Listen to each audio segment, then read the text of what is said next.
มีพี่น้องป้องปายสุขูสุคนมื้อนี้ก็มาเบิ่งทีมงานอบตหาอยู่หากินอยู่ทงอยู่ทา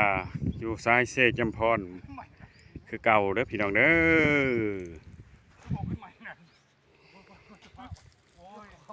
ฮะยับไปเบิ่งไกลๆนะเพิ่นว่าสิเป็นจังไดจึกจึกจึกจึกลงแต่ฝั่งเซมันก็ประมาณนี้สั้นเลยพี่น้อง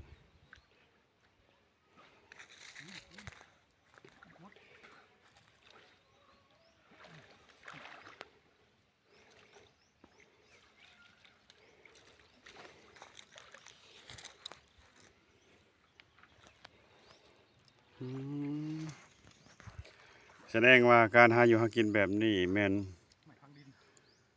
เสอะดอนเอาปลาดอนเนี่ยหมายความว่าที่ที่เอาไปนี่แบบนี้รายวันมาปลาเขาไปอยู่แล้วก็เอาปลาวิถีชีวิตแบบบ้านๆหาอยู่หากินหาได้ก็ได้กินหาบ่ได้ก็บ่ได้กินวิถีชีวิตแบบบ้านๆเอาไปเบิ่งเก็บไปอีกมาเบิ่งไกลๆนะมาเบิ่งไกลๆว่าสิเป็นจังไดพี่น้องคืออยู่บ่ไม่ฟังดินจะหึงหรอกอันนี้นะคือเมียสิแพงอยู่บ่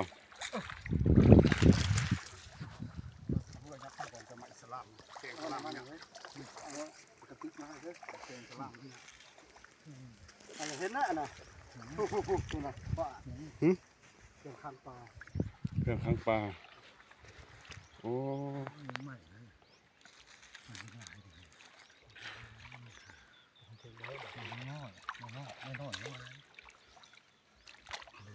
เอ๊ะมันอยู่นี่นะมันใหม่ดิ ปลาใหม่มันเครื่องมันเอาเครื่องขังปลาของขังได้พี่น้องนี่ของขังเป็นของขังนะพี่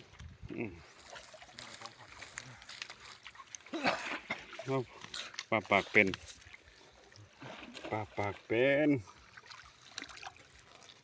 แก้วบัดเฮ้ย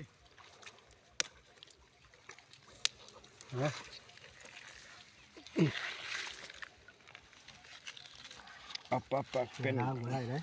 มันออกนะคอยยุ่งเข้ามาบัดนี้ดูปีนมันเข้าก่อนเด้อเห็นมันมดอันนี้ก้อนท้าโอ้ยเฮ้พอเขามันขาดพี่น้องเอ้ย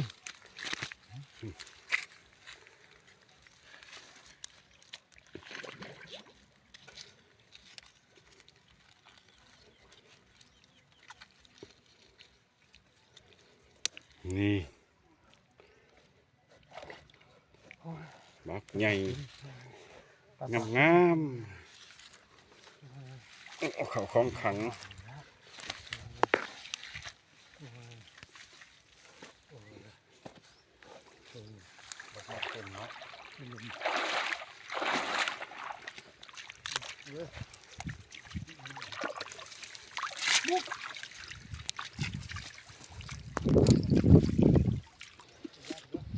แฮ่เขาก็ยุงเยิงปลาอย่างมั้งบ่ด้วยไม้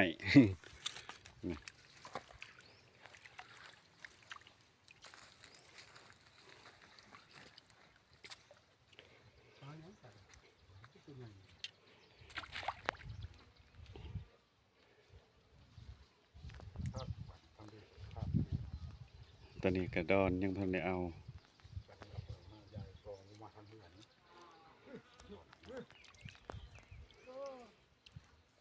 เทว่าการหากินกับซ้ำนี้เด้อพี่น้องเด้อขอบใจถ้าติดตามตอนต่อไปอีกตอนนี้ฮักก็ได้1 โต 2 โตก็พอได้อยู่ได้กินนี่แหละ